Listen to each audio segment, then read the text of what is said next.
Guys, I'm back, and, well, we have the 2005 Star Wars Revenge of the Sith, Jedi Starfighter. I cannot believe this toy is gonna be 10 years old next year, because the prequel Revenge of the Sith line just looks so modern and whatnot. It just looks like it came out yesterday, and it's held up very well for 10 years.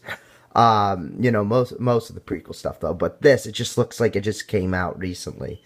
So going on with the vehicle, you could see I'm a lot more calmer, a lot less weight to worry about, compared to the Attack of the Clones vehicle and the figures that I was showing you. So first off, the features. Now, the cool thing about this is that it has this cool feature. It kind of reminds me of Darth Maul's, Sith Interceptor and Infiltrator in Episode 1 that he traveled in. I'll show you it in a second. Just hold on one second. Let me put the camera down so I could do it.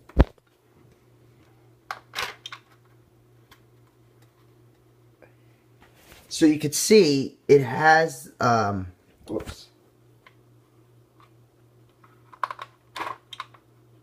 Okay, there we go. The wings didn't go all the way up, so I had to press it. But yeah, it has this cool wing feature. You press this button underneath my thumb, as you can see in the middle of these engines. And it's just really cool. And I thought that was a neat feature.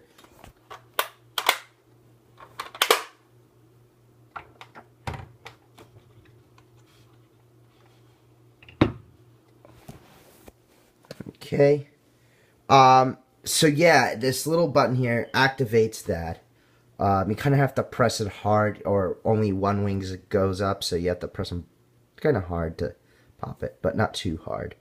But other than that, the first time around, this is kind of a sad story.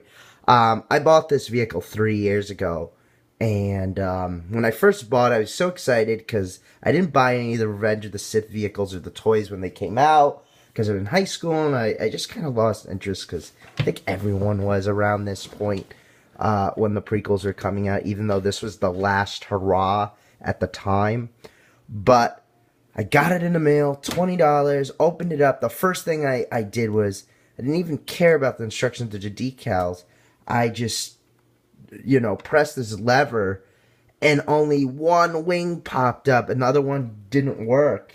And I found the screws on the bottom of here, tried screwing it, ship wouldn't come off, and it seemed as if Hasbro now glues their vehicles together, where the plastics, where there's the two different pieces of plastic, they put glue there now. It's not like the old Kenner vehicles where you're able to take them apart and repair them and, not have to buy a new vehicle. But that's not the case anymore. Another cool feature on this is this R2 unit. It comes, excuse me, hold on, bear with me for a second. This R2 unit, the head turns, and, it has a decal on it, and if you don't want that R2, you can put another R2 unit in there, or a Astronic droid. But I just thought that was a really cool touch to it. Saves you a little bit of money buying droids. And also, it has these missiles that you can press out. And then the bottom, you have a couple of decals as well. And the landing gear. Now, my only complaint on this part so far, sorry about that.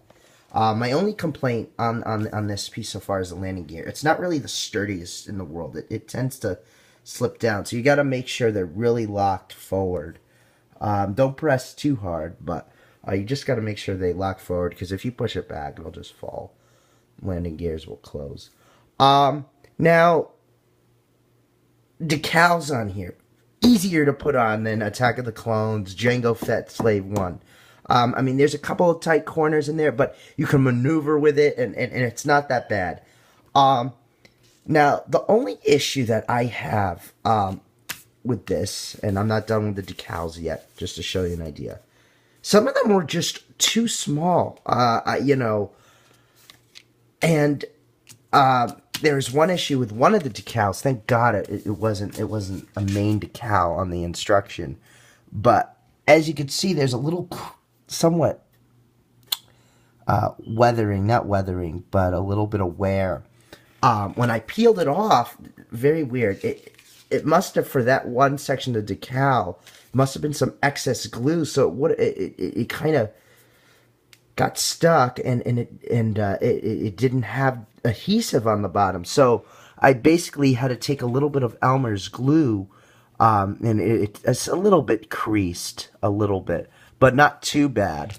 But I had to put a little tiny bit of Elmer grease just to hold it down. A lot of the tinier decals on here tend to lift a little bit. I felt like they didn't put enough adhesive on it. And I don't think 10 years old is the issue. You know. But another, and the same thing with here too. You could see. They're not supposed to have this on there. You could see there's a little wear on it just because they're just so tiny. But the smart thing that Hasbro did with this was that they made the decals, I think, on purpose to have a battle effect on it, a battle damaged effect. And even on the box, you could see wear around the decals from them being put on. And like, I don't think that's even part of the decal. Like, look at that.